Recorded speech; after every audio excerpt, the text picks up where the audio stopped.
और जो लोग अपने आप को हिंदू कहते हैं वो 24 घंटा हिंसा हिंसा हिंसा, नफरत नफरत नफरत। आप हिंदू हो ही नहीं। प्रधानमंत्री नरेंद्र मोदी जी का ये अपमान नहीं किया, ये तो पूरे देश का अपमान किया उन्होंने। भगवान शिव का भी किया, सनातनियों को किया, तो पूरे विश्व के हिंदू समाज से माफी मांगनी चाहिए। राहुल गांधी जी अगर समय पर माफी मांग लेते हैं अच्छी बात है, अन्यथा फिर ये माने कि मैं मेरी तरफ से सर्वप्रथम इसकी शिकायत दर्ज कराऊंगा। राहुल गांधी ने सदन में हिंदुओं को लेकर के आपत्ति दर्ज कराई और कहा कि हिंसक हैं, लेकिन पलटवार करते हुए प्रधानमंत्री नरेंद्र मोदी ने कहा कि आप तमाम हिंदुओं को हिंसक नहीं कह सकते। इस पर लगातार सदन में बहस चल रही है और सदन में जब बहस चल रही तो एक तरफ राहुल गांधी तो दूसरी तरफ प्रधानमंत्री नरेंद्र मोदी और अमित शाह हैं। लेकिन मेरे साथ में इस वक्त मौजूद हैं बीजेपी के विधायक बालमुकुंद आचार्य जी। महाराज, जिस तरीके से राहुल गांधी ने शिव जी की तस्वीर को ले जाकर के सदन में और कहा कि डरो मत। देखिए, कांग्रेस और कांग्रेस के युवराज राहुल गांधी जी, उनका निरंतर एक स्वभाव रहा है सनातनियों को और हिंदू समाज को किसी भी तरीके से उनका अपमान करना, ये उनका स्वभाव रहा है। वो अनगिनत बार कर चुके हैं। उन्हीं के सहयोगी मित्रों का आपको पुराना सब परिचय स्मरण में है कि वही लोग थे जो राम सेतु को तोड़ने की बात करते थे, और वही लोग थे जो राम मंदिर को बनने में अवरोध पैदा करते थे, और वही लोग हैं जो राम जी के मंदिर के निमंत्रण को ठुकराते थे।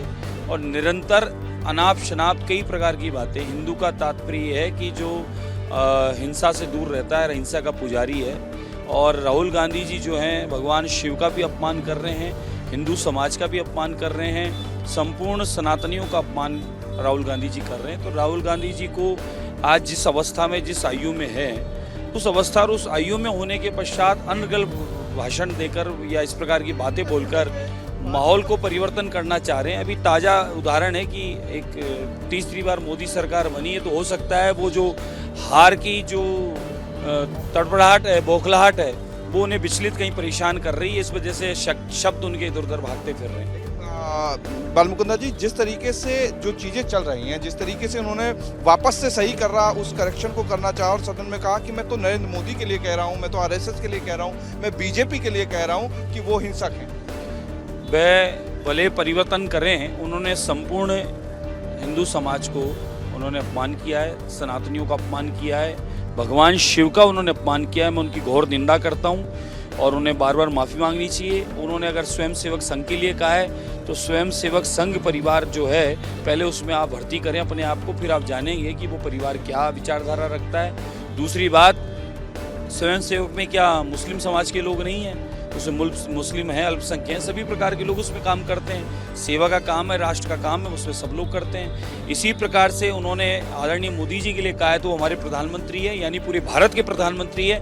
और भारत के प्रधानमंत्री के लिए अगर राहुल गांधी कुछ बोलता है तो वो उस पर आपत्ति है हमारी। उन्हें शर्म मांगनी चाहिए, दोनों कान पकड़ माथा टेक माफ़ी मांगे तो ही माफ़ी है, अन्यथा ऐसे बार बार शब्द बोलेंगे, स्वयं सेवक संघ का कहीं करेंगे अपमान, मोदी जी का अपमान करेंगे, भाजपा का अपमान करेंगे, सनातनियों का अपमान करेंगे, हिंदू समाज का अपमान करेंगे, तो आदरणीय प्रधानमंत्री नरेंद्र मोदी जी का अपमान नहीं, ये पूरे भारतवर्ष का अपमान है। इसलिए उन्हें इसकी माफ़ी मांगनी चाहिए और इस प्रकार की दोबारा बयानबाजी न करें, भगवान शिव का अपमान न करें, इसके लिए उनको चेताने की आवश्यकता है। एक संवैधानिक पद पर बैठे हुए हैं अभी राहुल गांधी और वो अपने आप को कह रहे हैं कि मैं जिस तरीके से कहना चाह रहा हूँ वो एक विपक्ष की भूमिका है, विपक्ष की आवाज़ है। अयोध्या में ये हार गए और अयोध्या में क्यों हारे उसका भी उन्होंने कारण किया। देखिए, अयोध्या में क्या हारें कि क्या जीतें, विषय ये नहीं है। विषय ये है कि जिन लोगों ने आपको चुन के भेजा है, उस राष्ट्र निर्माण में आप अपना सहयोग करें।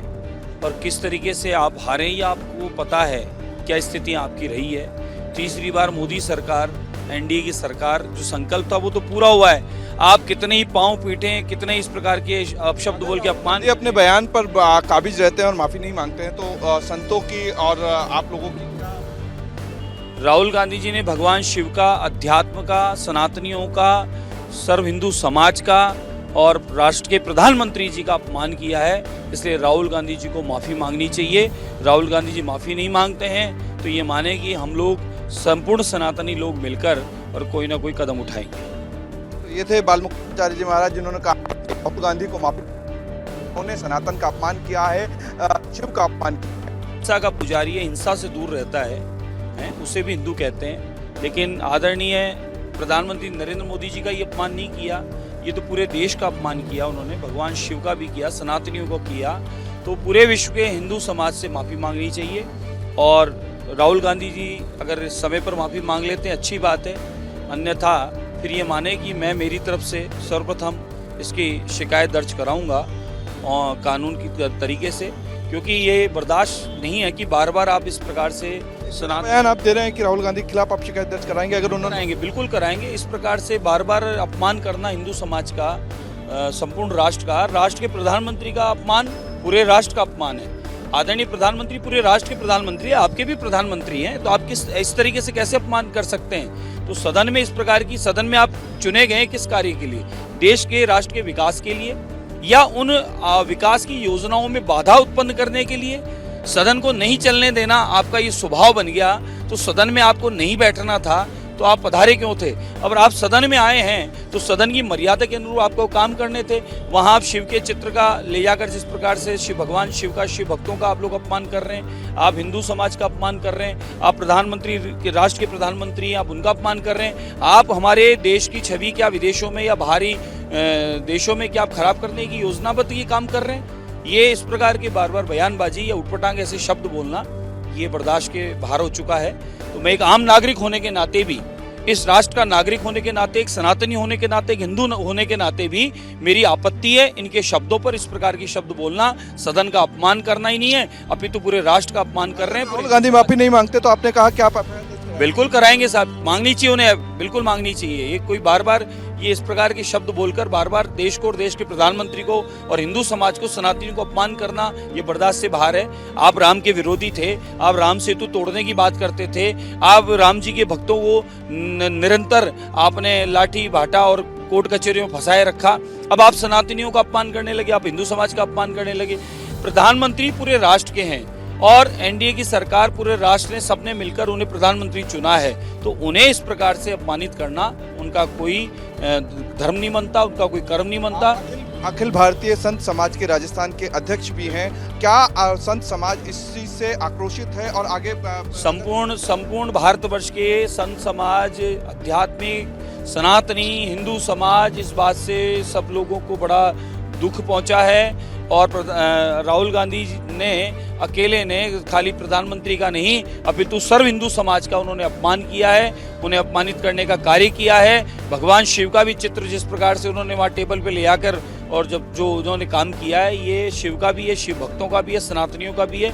सबसे राहुल गांधी को माफी मांगनी चाहिए और वो निरंतर ऐसी हरकतें करते दोबारा न करें, उसके लिए उनको खुद को, अपने आप को संकल्पित और प्रतिबद्ध होना चाहिए। एक संवैधानिक पद पर राहुल गांधी नेता प्रतिपक्ष की भूमिका में सदन में निभा रहे हैं इंडिया गठबंधन की तरफ से, तो क्या उन इंडिया गठबंधन के नेताओं की जिम्मेदारी नहीं बनती कि राहुल गांधी को इस चीज से रोकें? मेरे को तो लगता है आज कि इंडिया गठबंधन के लोग सर पीट रहे होंगे अपना, कि हमने कैसे व्यक्ति को अपना उत्तराधिकारी बना दिया कि जो लगातार निरंतर फैल होते आ रहे हैं, उसके बाद अब सदन में भी वो इस प्रकार की हरकत करके और राष्ट्र के विकास के कार्यों को बाधा उत्पन्न करवाने के लिए हमने किसको बैठा दिया, किसको आगे भेज दिया, किसको हमने अग्रणी पंक्ति में बैठाया है। क्या ये स्थितियां, ये हरकतें या सदन को बाधित करके क्या ये देश का स्नेह और आशीर्वाद और मत ले लेंगे? बिल्कुल पूरा देश ने त्रिशूल, भगवान शिव के त्रिशूल को लेकर के भी कहा कि भगवान त्रिशूल का जो त्रिशूल है वो जमीन में उनकी बातों का क्या अर्थ लगाएं? जमीन में गड़ा है, हाथ में है, ये क्या लगाएं, क्या अर्थ लगाएं इन बातों का? कुल मिला के उन्हें जिस बात की जानकारी नहीं है तो ये वो बोले नहीं, और अगर उनको जानकारी होने के बाद भी बोल रहे हैं, इसका अर्थ है कि वो जानबूझकर ऐसी हरकत करके सदन का ध्यान भटकाना चाहते हैं। देश विकास की ओर बढ़ रहा है। संपूर्ण देश ने आदरणीय प्रधानमंत्री नरेंद्र मोदी और एनडीए पे विश्वास करके और उन्हें सदन में चुना है, उसके बाद वो ऐसी हरकत करके कहीं ना कहीं विकास को बाधित करने का षड्यंत्र रच रहे हैं। इससे ज्यादा मुझे कुछ और लगता नहीं। आपने एक बड़ा बयान दिया कि राहुल गांधी जी अगर माफी नहीं मांगेंगे तो आप शिकायत दर्ज कराएंगे, एफआईआर दर्ज कराएंगे, लेकिन कब तक वो माफी मांगेंगे? देखिए, ये उनकी समझ कहती है कि वो जितना जल्दी मांग ले अच्छा है, अन्यथा पूरे देश में रोष है, सभी सनातनियों और हिंदू समाज में रोष है।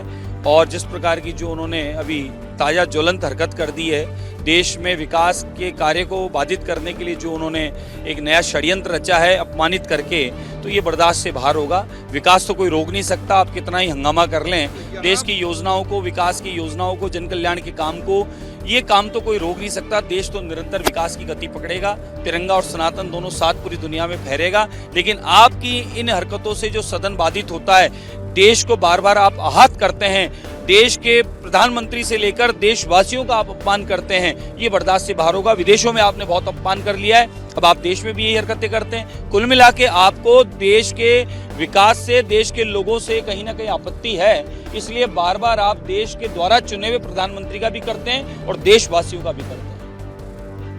तो यहाँ पे आपने सुना किस तरीके से बालमुकुंदाचार्य महाराज जो थे वो बता रहे थे कि किस तरीके से वो शिकायत दर्ज कराएंगे, आपत्ति दर्ज कराएंगे अगर राहुल गांधी ने अपने बयान को लेकर के माफ़ी नहीं मांगी तो।